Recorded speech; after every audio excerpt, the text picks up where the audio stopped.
people living with HIV in South Africa has now surpassed 8 million.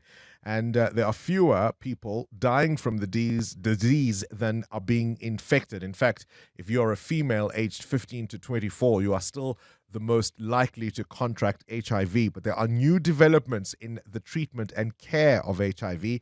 And we've invited Fatima Hassan, who's a human rights lawyer, but also the founder of the nonprofit Health Justice Initiative, to join us on the line. Always a pleasure to have you on the show. Thank you for your time this morning. Thank you for having me on the show. It's all these years later with so many interventions. More broadly, the picture of who lives with HIV in South Africa doesn't seem to be changing very, very much. No, it isn't. And I think, the concern is that amongst vulnerable groups and amongst key populations, we do have a rise in infections. And we also have a growing population of people living with HIV because of the introduction of ARVs, so people live longer. But I think the concern is, as you've mentioned, that there are now tools to try and prevent infections, particularly amongst women and young girls, and as well as amongst key populations. But those tools are now being rationed and are not generally and widely available. And the tool that I'm talking about is both an oral form or an injection form of an HIV prevention technology that could literally save millions and millions of people's lives going forward. But unfortunately, it almost feels like we're back in the late 1990s, right, where we're begging for supplies and we're begging for price affordability and we're begging for transparency. I mean, that's exactly what I was thinking, actually, the way that you've just explained it, like we're back in the 90s. Specifically, of course, one of the tools you are referring to, and I might say it incorrectly, Lenacapavir, am I correct? Is that how we say that? Exactly. Lenacapavir. Explain what that is and why it could significantly reduce new infections. So according to some fantastic research and according to, data that has come out from clinical trials that were also conducted in South Africa, and South African researchers in the HIV field played a significant role in advancing this technology. It's a twice-a-year injection that has shown great efficacy in preventing HIV infection, particularly amongst young women, amongst young girls, and also amongst sex workers, men who have sex with men, or what we call key populations and vulnerable groups. So significant innovation, significant technology. Unfortunately, it's coinciding with the time of what's called the U.S. or Trump administration funding cuts in the field of health, in the field of HIV and AIDS. And so all the plans that were put in place before the cuts to try and roll out Lenacapavir, or we call it Lenacapavir long-acting injection, to millions of people around the world are now at risk because of the funding cuts. And because, unfortunately, we believe that the company that is making Lenacapavir is more interested in profiteering and in not ensuring equitable access for all of the people, particularly in the global south. And I think the stark irony is here is that while South Africa may be eligible for a few 100,000 doses in the next year, many countries that participated in these clinical trials in other parts of the global south are excluded from such deals, and I'm putting deals in inverted commas. So, I mean, bottom line is that South Africa, through what's called the Global Fund, because of the U.S.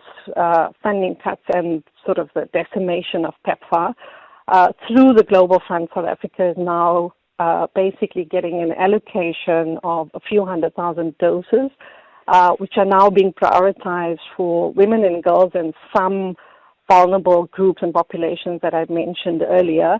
But that's hardly enough to make a dent into what's a really serious crisis and what's a really serious need for our country. What does this do to clinical trials, the idea that pharmaceuticals can come to a country in the global south, test out their medications and their treatments, and when they're certain of efficacy, can simply walk away, and those people who may have participated in the hopes of getting benefit from that are no longer included? What does that do to the willingness of people to participate? So that's, I think the million-dollar question, and it's an issue that has arisen over time, and it came into sharp focus in the COVID crisis, when we also participated in clinical trials and we were last in line for equitable and affordable access to the vaccines. And so I think this particular situation with Lenacapavir and the situation of Gilead is really jarring. Because it's not just South Africa, it's like I've mentioned, many other countries in the global south. But Gilead then decided, or is now deciding, to choose which countries are included in what it's called its licensing deal, which countries would get early access to Lenacapavir, because obviously it depends on Gilead registering its product with different medicine regulators around the world, and which countries it will offer what's called tiered pricing or beneficial pricing. So this is an issue that we've raised with our own government, with international institutions around the ethical as well as the legal. And I think that the moral obligations of a company that decides to do a clinical trial but then doesn't prioritize the population in that particular country where it's tested its product. And this is true for Lenacapavir, it's true for TB drugs, it's true for, cancer drugs. It's a situation that's quite worrying, and I think it's a concern that's growing. Yeah. And really what you have to do is you have to regulate it. You have to legislate.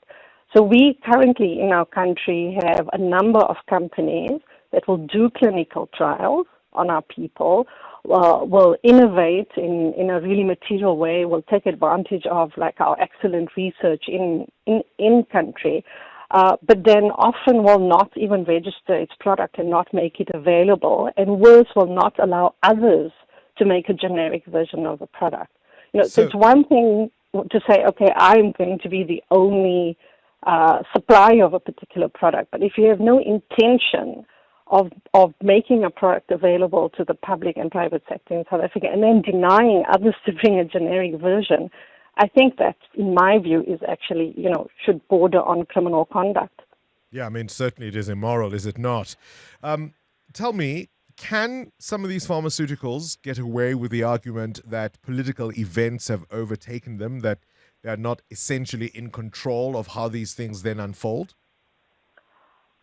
I mean, I think they could argue that, but we would counter that by saying that they are totally in control. Their monopoly power gives them the ability to make these decisions, and we're seeing that playing out with Gilead. The only thing that has changed in relation to the rollout of Lenacapavir is that instead of PEPFAR basically rolling out the supply and delivery of Lenacapavir throughout the world, they've had to strike a deal with the Global Fund. And here, when I say that Gilead is still in control and is exercising excessive control and a lot of price secrecy, is they've demanded that the Global Fund does not disclose the price that they're going to be paying.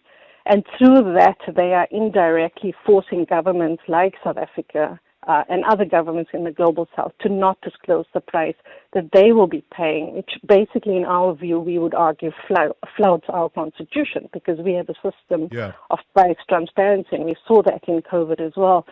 So Gilead is firmly in control. Gilead is deciding who gets what, how many suppliers, and at what price.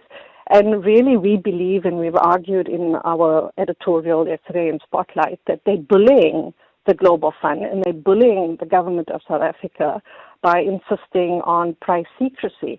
So, I think the irony is that pharmaceutical corporations like Gilead will shout, loud about the rule of law and the rule of law and order, but when it comes to their own conduct, they would try and defend their price secrecy and their non-disclosure agreements, and that really is a concern. There is a bomb in Gilead, just not for everyone, essentially. We've seen, of course, a number of healthcare workers, in fact, thousands really, losing their jobs as a result of the PEPFAR withdrawal. We've had arguments from the health minister and officials to say that our public system can do enough to fill in those gaps. But of course, it is quite obvious now, months into it, that there are many things that are just simply falling through the cracks. Yeah, definitely. I mean, We've had about 40 projects closing down in the last few months that provided specialized services to vulnerable groups and to other key populations, and I think that's having a dramatic and quite worrying impact on our entire health system. We're already seeing some of the data coming out from Gauteng, which shows that there's been a decline in the number of people even going to get tested for HIV. We are seeing a drop in the number of patients that are being initiated on ARVs, and so that is a concern. And unfortunately, we've been spending the last few months in a very antagonistic sort of conversation with the Department of Health, because we're saying, what is the plan? The financial resources are not sufficient despite the Treasury's allocation of a small emergency grant.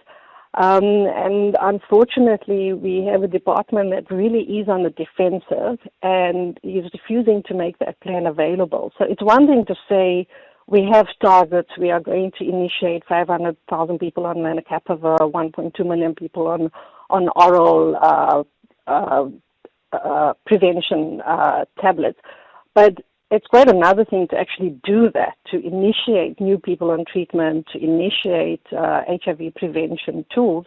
And we're not seeing that playing out. And worse, we have people who are being turned away from clinics for a number of reasons, including for administrative, logistical reasons.